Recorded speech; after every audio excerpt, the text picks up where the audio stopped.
세금 문제는 옛날에도 그리고 지금도 아주 심각한 문제입니다. 그래서 참 요즘도 세금 포탈 혐의 뭐 이런 걸로 인해서 감옥에 가는 사람도 많이 있습니다. 근데 당시는 이 세금 문제가 좀 더 심각한 이유는 정상적인 나라가 아니라 로마의 속국이었습니다. 그래서 로마가 이스라엘을 점령하고 그리고 이 세금이라는 명목으로 돈을 걷어서 다 로마로 가져갔습니다. 그래갖고서는 이 세리들이 열심히 그 로마 군인들을 데리고 앞장서서 다니면서 가난한 이스라엘 백성들에게 세금을 뺏어다가 그리고 로마 군인들, 로마 총독한테 바치고 그리고 자기가 어느 지분을 가지고 가는 그런 아주 정말 힘든 그런 시대가 예수님 시대였습니다. 그러니까 당연히 사람들의 마음속에는 세금 그러면은 아주 끔찍하게 내 나라를 위해서 바치는 세금도 사실 아까워하는데 내 나라를 괴롭히는 나라를 위해서 세금을 바친다. 아마 이스라엘 백성 중에도 한 사람도 기꺼이 바치는 사람은 없었을 겁니다. 할 수 없이 로마 군인들이 창칼을 가지고 와서 다구치고 막 세리가 와서 악장을 치니까 마지못해 바치는 거지. 세금 그 남의 나라한테 세금 들이기를 좋아하는 그런 매국노는 이스라엘에 없었을 겁니다. 그런 세금 문제를 예수님한테 싹 가지고 나온 겁니다. 올무에 걸리게 하려고 가지고 나왔다. 올무라고 하는 거는 새 잡을 때 쓰는 그물 같은 겁니다. 그리고 트랩이라고 말하는 그 동물 같은 거 잡을 때 발목이 콱 이렇게 잡히는 그런 걸 올무라고 그럽니다. 근데 이 올무로 세금 문제를 가지고 나온 거예요. 그러니까 이거는 100% 예수님이 걸리게 만든 겁니다. 올무에. 근데 데리고 나올 때 오늘 본문 속에 처음으로 등장하는 사람, 원래 바리새인들은 이 사람들하고 같이 안 다닙니다. 바리새인 체면이 있지. 누가 같이 나왔냐면 헤롯 당원들이 같이 나왔습니다. 본문에 보니까 헤롯 당원들과 함께 예수를 올무에 걸리게 하려고 바리새인들과 헤롯 당원들과 함께. 헤롯 당원이 어떤 사람입니까? 그 사람들하고는 바리새인이 같이 다닐 이유가 없는 사람들이야. 헤롯 당원 사람들은 로마를 위해서 일하는 사람이야. 헤롯 왕도 로마가 세워준 분봉왕입니다. 우리 왕을 원래는 보내야 되는데 우리 왕이 없으니까 네가 대신 통치하라. 그래서 헤롯 대왕이 로마의 분봉왕으로 이스라엘을 통치하는 거예요. 그러니까 헤롯 당원도 마찬가지야. 로마를 위해서 일하는 사람. 그러니까 바리새인은 이스라엘을 위한 사람이고 헤롯 당원은 로마를 위한 사람이야. 예수님의 대답이 아무 대답이나 해도 다 걸리게 돼 있는 거야. 가이사한테 바쳐라. 그러면은 바리새인들한테 그거는 큰 아주 그냥 모욕이고 또 하나님 것만 바쳐라. 그러면 헤롯 당원이 지금 당장 잡아가는 겁니다. 그래서 이 세금 문제는 지금이야 뭐 올무가 안 되겠지만 그 당시에는 진짜 큰 완전히 아주 누가 이런 아이디어를 냈는지 자기들끼리 되게 좋아했을 겁니다. 야, 이 아이디어면 이거면 충분히 우리 예수님을 올무에 걸리게 할 수 있는 아주 좋은 아이디어야 하면서 가지고 나왔는데 예수님의 대답이 오늘 본문에 있는 것처럼 사람들을 놀라게 합니다. 너희들 돈 가지고 있느냐? 그래서 어떤 사람이 한 데나리온을 탁 꺼내니까 그 데나리온의 그림이 누구의 얼굴이고 글씨가 어느 나라 거냐? 그러니까 로마 황제의 얼굴이고 로마 글씨입니다. 당시 이스라엘은 두 가지 돈이 다 통용됐다고 합니다. 이스라엘 돈이 통용되기도 하고 로마 돈이, 큰 돈은 로마 돈이 통용되고 작은 돈은 이스라엘 돈이. 근데 그 큰 돈 데나리온 속에는 황제의 얼굴과 로마 글씨가 있어요. 그러니까 예수님이 돈을 쓱 보면서 황제의 것은 가이사의 것은 가이사에게, 그리고 하나님의 것은 하나님에게 바치면 좋겠다. 바리새인에게도 대답이 됐고, 바리새인한테 가이사한테만 바치세요. 그러면 그 바리새인은 화냈을 거예요. 어떻게 하나님의 백성이 하나님 앞에 세금을 바치는 거지? 성전세, 인두세 그런 거 있어요. 이스라엘 백성들은 태어나면서 성전에 세금을 바칩니다. 로마 카톨릭도 그냥 헌금하는 거 따로 있지만은 그냥 살아있는 거에 대한 회비 같은 그런 개념의 세금인데 그걸 교무금이라 그럽니다. 교무금. 그래갖고서 그 가정에 따라서 교회에서 교무금을 정하는 거예요. 이 김씨네 가정은 살만하니까 교무금이 1년에 5,000원. 그리고 박씨네는 좀 어려우니까 교무금이 1,000원. 이런 식으로 인두세 같이 모든 가정 사람들마다 다 이렇게 교무금이라는 걸 정해요. 마찬가지로 이스라엘도 성전세라 그래서 사람이 태어나면은 얼마를 성전에 자기 생명 대신 바치게 돼 있어요. 그러니까 만약에 황제한테만 바쳐라 그랬으면 바리새인들 짜증냈을 테고, 또 가이사의 하나님만 바쳐라 그러면 헤롯 당원이 즉시 군인들 불러서 예수님 잡혀갔을 거예요. 근데 예수님 대답은 황제 얼굴 있는 저런 것들은 황제 거니까 황제한테 갖다 바치고, 세상의 거는 세상에 바치고, 너희가 하나님의 백성이면 하나님한테 바쳐라. 두 가지 말을 통해서 그들의 올무를 피할 수가 있었어요. 그러니까 저희가 이 말씀을 듣고 기히 여겨 예수를 떠나가자. 아주 기분 좋게 의기양양해서 예수님 걸리면, 올무에 걸리면 잡아가려고 왔다가 아무런 소득 없이 뒤로 돌아가는 거야. 근데 이 광경을 누가 보고 있었느냐 하면 사두개인이라는 사람이 보고 있어. 이 헤롯 당원, 사두개, 바리새, 이 사람들이 당시 이스라엘을 지도하고 있는 지도층 사람들이에요. 근데 바리새하고 헤롯 당원, 사두개, 이 사람들은 대립 관계입니다. 서로 그냥 자기들이 잘났다고 늘 으르렁거리는.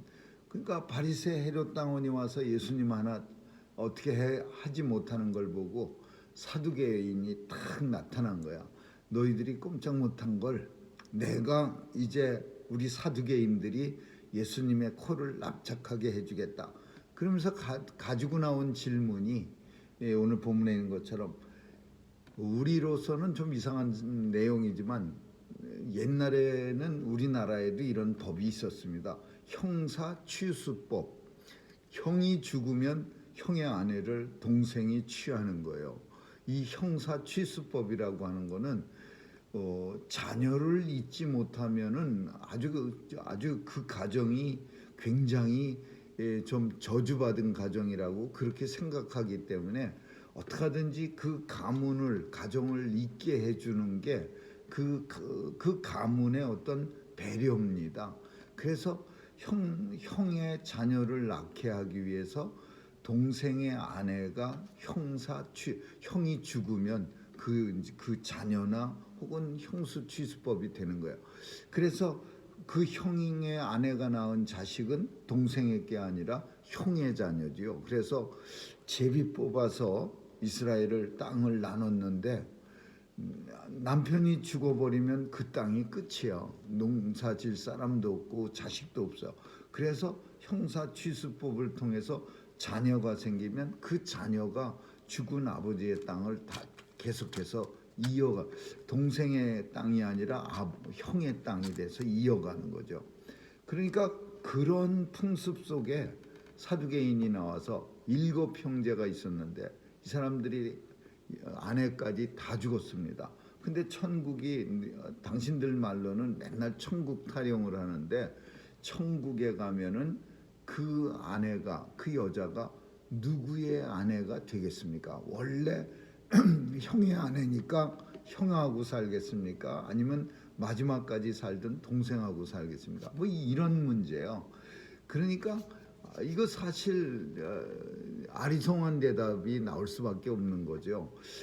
형이라고 말하기도 그렇고 그렇다고 동생이라고 그런 사두개인들의 어리석음은 어쩌면은 예수님이 형이요 아니면 동생이요 그런 대답을 할 거라고 예상하고 나온 거예요.